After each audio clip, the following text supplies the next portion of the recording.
بسم اللہ الرحمن الرحیم۔ اسلامی معلومات حاصل کرنے کے لیے ہمارے یوٹیوب چینل کو سبسکرائب کریں اور بیل آئیکن کو ضرور دبائیں تاکہ آپ کو ہر نئی ویڈیو کی اطلاع فوراً ملے۔ آپ کی خدمت میں لے کر آئے ہیں حضرت سلیمان علیہ السلام کی مکمل سوانح عمری، مشتمل تفصیلی اسلامی مضمون۔ تمہید: حضرت سلیمان علیہ السلام اللہ تعالیٰ کے برگزیدہ نبی اور عظیم الشان بادشاہ تھے۔ آپ کو اللہ نے نہ صرف نبوت عطا فرمائی بلکہ ایسی بادشاہت دی جو کسی اور کو نہ دی گئی، جیسا کہ قرآن میں خود ارشاد ہوتا ہے۔ سورہ سواد 35، یعنی اے میرے رب، مجھے ایسی بادشاہت عطا فرما جو میرے بعد کسی کے لائق نہ ہو۔ پیدائش و نسب: حضرت سلیمان علیہ السلام حضرت داؤد علیہ السلام کے فرزند تھے۔ آپ کا سلسلہ نسب یوں ہے: سلیمان بن داؤد بن سبن عابید بن سیلماون۔ آپ حضرت یعقوب علیہ السلام کی نسل سے تھے۔ حضرت سلیمان علیہ السلام کی بچپن میں ذہانت: حضرت سلیمان علیہ السلام بچپن ہی سے نہایت ذہین، عقل مند اور انصاف پسند تھے۔ قرآن و احادیث میں ایک واقعہ ذکر کیا جاتا ہے۔ واقعہ: دو عورتیں حضور داؤد علیہ السلام کے پاس آئیں جن کے ساتھ ایک بچہ تھا۔ دونوں دعویٰ کر رہی تھیں کہ یہ بچہ میرا ہے۔ حضرت داؤد علیہ السلام نے بچہ بڑی کے حق میں دے دیا، مگر حضرت سلیمان علیہ السلام نے فرمایا، چھری لائیے، ہم بچے کو آدھا آدھا کاٹ کر دونوں کو دیتے ہیں۔ یہ سن کر بڑی عورت نے کہا، نہیں نہیں، یہ بچہ چھوٹی عورت کا ہے۔ حضرت سلیمان علیہ السلام نے فرمایا، یہی اصل ماں ہے۔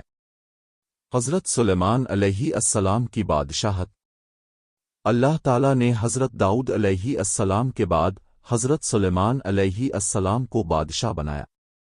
آپ کو دنیاوی حکومت، جنوت، انسانوں، جانوروں، ہواؤں اور پرندوں پر اختیار حاصل تھا۔ قرآن میں ہے، اور ہم نے داؤد کو سلیمان عطا کیا، وہ کیا ہی اچھا بندہ تھا، بے شک وہ بہت رجوع کرنے والا تھا۔ سورہ سواد 30۔ پرندوں اور جانوروں کی زبان جاننا: حضرت سلیمان علیہ السلام کو اللہ نے پرندوں اور جانوروں کی زبان سکھائی تھی۔ قرآن میں ذکر: اور سلیمان کو داؤد کا وارث بنایا اور کہا، اے لوگو، ہمیں پرندوں کی زبان سکھائی گئی ہے اور ہمیں ہر چیز عطا کی گئی ہے۔ سورہ النمل 16۔ اب کی فوجوں میں انسان، جن اور پرندے شامل تھے اور ترتیب سے قطاروں میں چلتی تھیں۔ حضرت سلیمان اور ہوا پر کنٹرول: اللہ نے آپ کو ایسی ہوا عطا فرمائی جو آپ کے حکم سے چلتی تھی، اور ہم نے سلیمان کے لیے ہوا کو تابع کیا جو ان کے حکم سے چلتی تھی جہاں وہ چاہتے تھے۔ سورہ سواد 36۔ ہوا آپ کو ایک مہینے کی مسافت صبح و شام میں طے کراتی تھی۔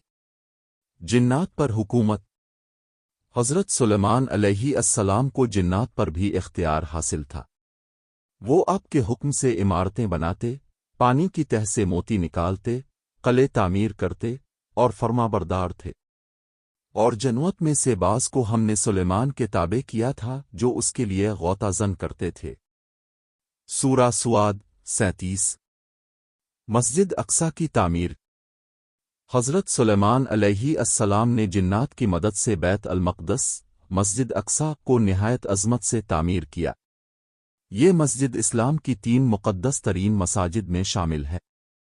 حضرت سلیمان اور ملکہ سبا: ملکہ سبا بلقیس کا واقعہ: حضرت سلیمان علیہ السلام نے جب پرندوں کی فوج کا جائزہ لیا تو آداد پرندہ غائب پایا۔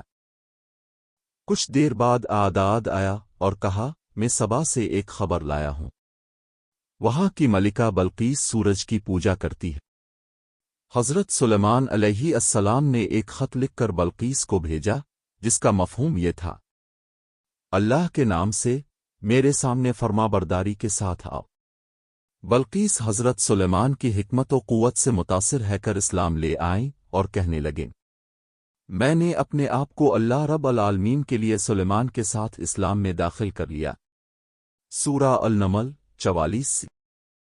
حضرت سلیمان علیہ السلام کا علم۔ اللہ تعالیٰ نے آپ کو علم، حکمت، فیصلے اور تدبر کی بے مثال دولت عطا فرمائی تھی۔ آپ کا ایک خاص معجزہ تھا جنات کی خبریں جاننا، شیاطین کے اعمال پہ پہرا دینا، لوگوں کے دلوں کی بات جان لینا۔ حضرت سلیمان علیہ السلام کا عدل و انصاف۔ آپ کی عدالت بے مثال تھی۔ آپ ہر قوم و فرد کے ساتھ عدل کرتے۔ آپ کا مشہور قول ہے، عدل کے بغیر حکومت ظلم کی بادشاہت ہے۔ اپنے اپنے فیصلوں سے انصاف کی اعلیٰ مثالیں قائم کیں جنہیں مورخین آج تک یاد کرتے ہیں۔ حضرت سلیمان کا معجزاتی محل۔ قرآن میں ذکر ہے کہ حضرت سلیمان علیہ السلام نے بلقیس کے سامنے ایک شیشے کا محل بنایا جو شفاف پانی کی طرح معلوم ہوتا تھا۔ بلقیس کو لگا وہ پانی ہے اور اس نے اپنے کپڑے سمیٹ لیے، مگر سلیمان علیہ السلام نے فرمایا، یہ شیشہ ہے، پانی نہیں۔ سورہ النمل 44۔ جنات کے اعمال۔ جنات اب کے حکم سے کیا کیا کام کرتے تھے؟ 1 محلات کی تعمیر، 2 سنگ مرمر کے ستون تراشنا، 3 مجسمے بنانا، 4 بڑے دیگ اور حوض تیار کرنا۔ حضرت سلیمان کی وفات۔ اللہ تعالیٰ نے آپ کی وفات کو بھی معجزہ بنا دیا۔ اب جنات کی نگرانی کر رہے تھے۔ آپ عصا پر ٹیک لگا کر کھڑے تھے۔ روح قبض ہو چکی تھی مگر جنات سمجھتے رہے کہ وہ زندہ ہے، یہاں تک کہ آپ کا عصا دیمک نے کھایا اور اب زمین پر گر گئے۔ جب سلیمان گر گئے تب جنات کو معلوم ہوا کہ وہ فوت ہو چکے ہیں۔ سورہ سبا 14۔ مزار۔ حضرت سلیمان علیہ السلام کا مزار فلسطین کے علاقے بیت المقدس میں ہے، اگرچہ اس کی جگہ قطعی طور پر معلوم نہیں۔ قرآن میں حضرت سلیمان علیہ السلام۔ قرآن مجید میں آپ کا ذکر متعدد جگہ آیا۔ 1 سورہ البقرہ، 2 سورہ النساء، 3 سورہ الانعام، 4 سورہ الانبیاء، 5 سورہ النمل، 6 سورہ سواد، 7 سورہ سبا۔ حضرت سلیمان سے ہمیں کیا سیکھنا چاہیے؟ 1 علم و حکمت کی قدر، 2 عدل و انصاف کی اہمیت، 3 اللہ پر بھروسہ، 4 طاقت کے باوجود عاجزی، 5 دولت کا صحیح استعمال، 6 غیر مسلموں کو دعوت دینا۔ دعا۔ اے اللہ، ہمیں حضرت سلیمان علیہ السلام کی طرح علم، انصاف، نرمی، عدل، شکر گزاری اور بندگی عطا فرما۔ ہمیں غرور، ظلم، جبر سے بچا، آمین۔